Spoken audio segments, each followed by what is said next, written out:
Burada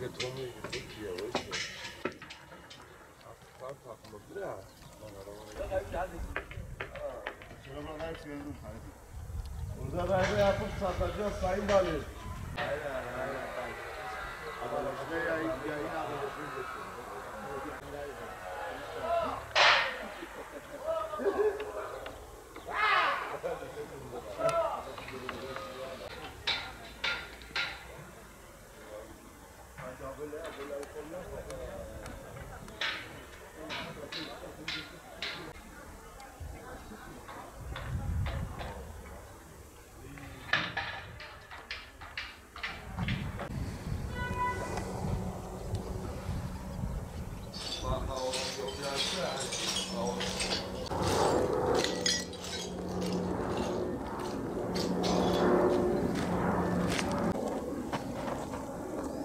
Bizim arsamız şurası oluyor.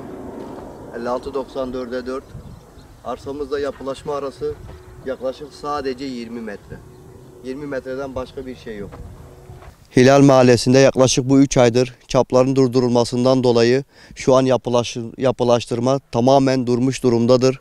Ve yaklaşık 1000-1500 kişinin mağduriyeti burada olmuş durumda. Bizim burada arsamız 2,5 dönümden oluşmaktadır.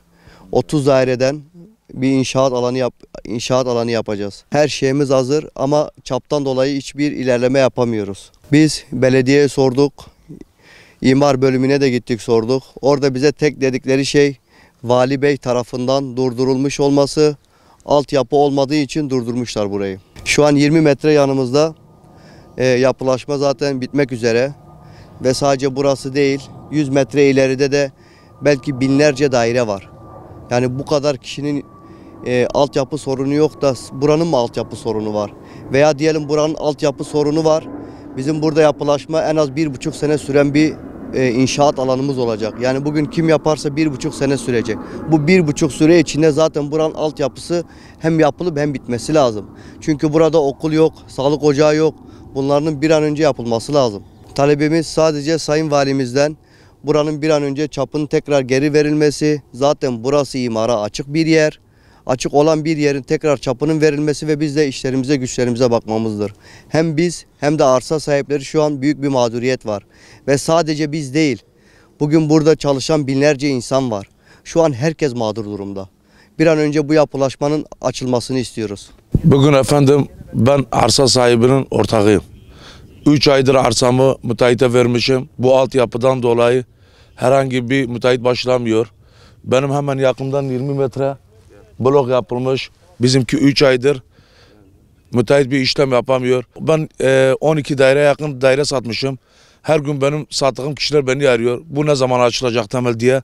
Beni sıkıştırıyorlar, kapıma geliyorlar. Bir an önce bu valim bu sorunu çözse çok memnun olurum. Ben arsamı 3 aydır vermişim. Sözleşmemizi yapmışım. Ama buranın altyapısı olmadığı için, müteahhitin de başlamadığı için yarın diğer gün bizi de mağdur edecek. Bizim 20 metre yanımızda bazı inşaatlar aktiftir. Yapılaştırma devam ediyor. Buradan Sayın Valimize sesleniyoruz. Bir an önce buraya bir el atması, bu halkın mağduriyetini gidermesini rica ediyoruz.